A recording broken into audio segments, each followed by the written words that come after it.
عن انس رضی اللہ عنہ قال قال رسول اللہ صلی اللہ علیہ وسلم من صلى صلاتنا واستقبل قبلتنا وأكل ذبيحتنا فذلك المسلم الذي له ذمة الله وذمة رسوله إلى آخره رواه البخاری۔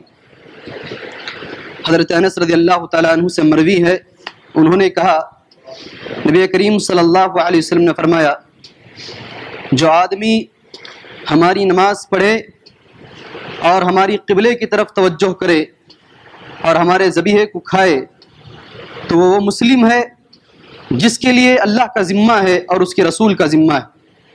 اس حدیث کو امام بخاری رحمۃ اللہ علیہ نے روایت کیا ہے۔ حاضرین،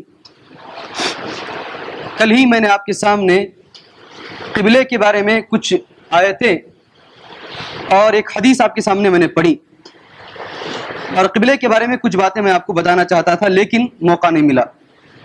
جیسے کہ آپ جانتے ہیں الحمدللہ نماز کے بارے میں کچھ باتیں ہماری چل رہی تھیں۔ نماز میں خشوع اور خضوع، اللہ کا ڈر، اطمینان کس طریقے سے پیدا کیا جائے، یہ باتیں ہماری ایک سے ایک آگے آ رہی تھیں۔ اس کے بعد میں نے مناسب سمجھا کہ اس کے بعد قبلے کے بارے میں کچھ باتیں معلوم کر لیں کہ قبلہ کیا ہے، قبلے کی اہمیت کیا ہے۔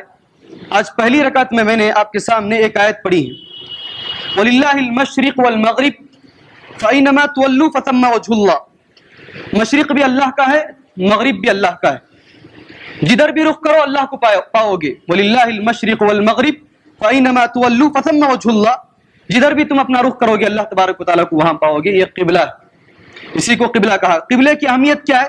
ابھی ایک حدیث میں نے آپ کے سامنے پڑھی ہے، حضرت انس رضی اللہ تعالیٰ عنہ کہتے ہیں نبی کریم صلی اللہ علیہ وسلم نے فرمایا جو آدمی ہماری نماز پڑھے، ہمارے ساتھ نماز پڑھے اور ہماری قبلے کی طرف رخ کرے، واستقبل قبلتنا واکل ذبیحتنا، اور ہمارے ذبیحے کو کھائے، ہم جس کو ذبح کریں اللہ کا نام لے کر کے بسم اللہ اللہ اکبر بول کر جس کو ذبح کریں اس ذبیحے کو کھائے تو وہ مسلمان ہے، وہ ایسا مسلمان ہے۔ فذلک المسلم الذی لہ ذمۃ اللہ وذمۃ رسولہ، وہ ایسا مسلمان ہے جس کو اللہ کا ذمہ ہے اور اس کے رسول صلی اللہ علیہ وسلم کا ذمہ ہے۔ اس حدیث کو امام بخاری رحمۃ اللہ علیہ نے روایت کیا ہے، رواہ البخاری، مشکات میں یہ حدیث موجود ہے۔ اس سے قبلے کی اہمیت معلوم، جو آدمی قبلے کی طرف رخ کرتا ہے اس کو کیا کہا گیا ہے؟ تو بھائی کیا ایسا بتا رہے ہیں آپ لوگ؟ تعجب ہوتا ہے، عجبا لکم، تم پر تعجب ہے۔ بولو بھائی، دوبارہ پوچھتا ہوں، ادھر والے بولیے، مشرق والے غائب ہو گئے، مغرب والے بتائیں جی۔ وہ پکا مسلمان ہے جو آدمی ہمارے قبلے کی طرف رخ کر کے نماز پڑھے، وہ آدمی کیا ہے؟ پکا مسلمان ہے۔ کس نے کہا ہے اس بات کو؟ جی، ابن تیمیہ نے کہا ہے یا شیخ ناصر نے کہا ہے؟ نہیں، نبی کریم صلی اللہ علیہ وسلم نے فرمایا ہے۔ کس نے فرمایا؟ اللہ کے نبی صلی اللہ علیہ وسلم نے۔ اور اللہ کے نبی صلی اللہ علیہ وسلم کوئی بھی بات اپنی طرف سے نہیں کہتے ہیں، تو گویا کہ کس نے کہا اس بات کو؟ اللہ تبارک و تعالیٰ نے فرمایا ہے۔ تو ڈائریکٹ بات کہاں گئی؟ اللہ تبارک و تعالیٰ کے پاس گئی۔ ان ہوا الا وحی یوحی، جو بھی بات نبی کریم صلی اللہ علیہ وسلم کہتے ہیں وہ اللہ کی وحی ہوتی ہے، اسی کو نبی کریم صلی اللہ علیہ وسلم بیان کرتے ہیں۔ تو گویا کہ اللہ تبارک و تعالیٰ نے فرمایا ہے جو آدمی ہمارے قبلے کی طرف رخ کر کے نماز پڑھے وہ آدمی کیا ہے؟ مسلمان ہے۔ وہ بھی کیسا مسلمان ہے؟ جس کے لیے اللہ کی ذمہ داری اور رسول صلی اللہ علیہ وسلم کی ذمہ داری ہے۔ قبلے کی کیا اہمیت ہے، قبلے کو کیسے تلاش کریں، اس کے بارے میں کچھ باتیں۔ سب سے پہلے نبی کریم صلی اللہ علیہ وسلم جب مکہ چھوڑ کر مدینہ تشریف لائے، یہاں ایک سوال میں آپ سے کرنا چاہوں، مدینہ تشریف لائے تو آپ نے مدینے میں کتنے مہینے تک، کتنے برس نہیں کتنے مہینے تک آپ نے بیت المقدس کی طرف رخ کر کے نماز پڑھا؟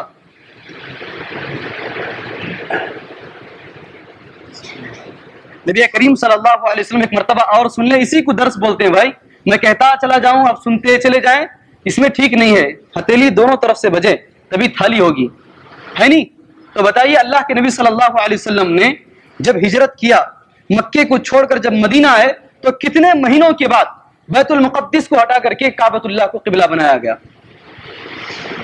کوئی بھی بتا سکتے ہیں، بچے سے لے کر بوڑھے تک، بتائیں بھائی۔ جی 13 مہینے، ٹھیک ہے، 16 یا 17 مہینے، کتنے مہینے؟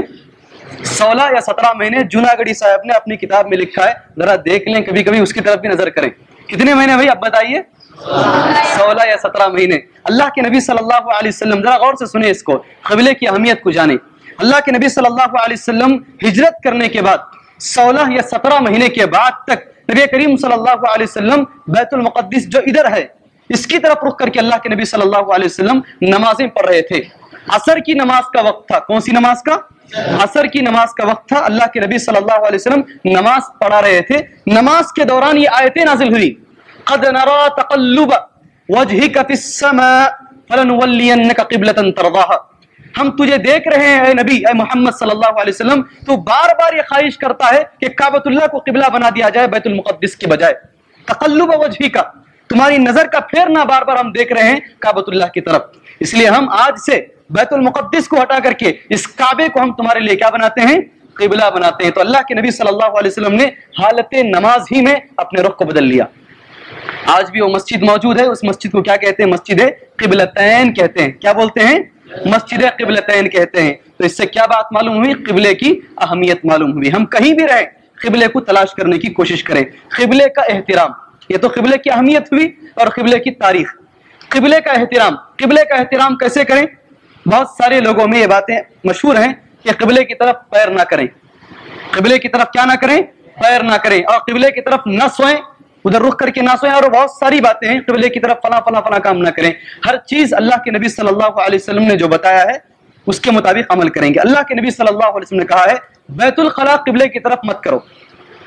جب تم قضائے حاجت کے لیے بیٹھو تو قبلے کی طرف مت بیٹھو، نہ استقبال کرو نہ استدبار کرو. اس کو غور سے سنیں.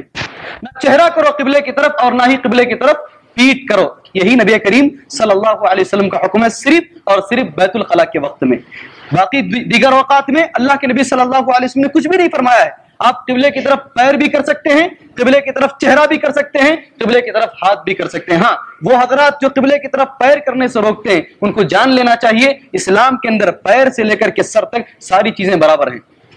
اسلام کے اندر پیر بھی برابر ہے، ہاتھ بھی برابر ہے اور سر بھی برابر ہے. کسی کی کسی پر اہمیت نہیں ہے. البتہ ہمارے غیر مسلم حضرات کے اندر سر سب سے بڑا ہے، ہاتھ اس کے بعد میں ہے، اس کے بعد میں ران ہے، اس کے بعد میں پیر ہے.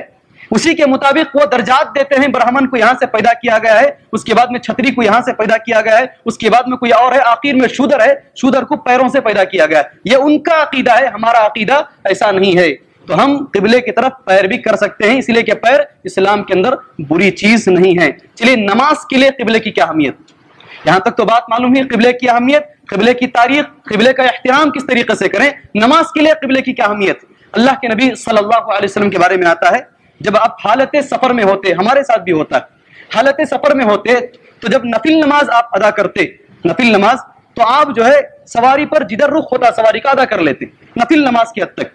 لیکن جب آپ فرض نماز پڑھتے تھے تو سواری سے اترتے اور جہاں قبلہ ہوتا اس کی طرف رخ کر کے آپ نماز پڑھا کرتے تھے. یہ قبلے کی نماز کے بارے میں اہمیت ہے. انشاءاللہ اس کے بعد نماز شروع کریں گے. نماز سے پہلے ذرا قبلے کو ہم لوگوں نے تلاش کر لیا ہے. ہمارا قبلہ کدھر ہے، یعنی ہمارا قبلہ کدھر ہے؟ مغرب کی طرف. بھائی ہمارا قبلہ مغرب کی طرف ہے. اللہ سے دعا ہے اللہ تبارک و تعالیٰ جس قبلے کی طرف 5 مرتبہ روزانہ ہم رخ کر کے نماز پڑھتے ہیں، زندگی میں 1 مرتبہ اللہ تبارک و تعالیٰ اس قبلے کو دیکھنے کی ہمیں توفیق عطا فرمائے. آمین. وصلی اللہ علیہ نبی الکریم. السلام علیکم.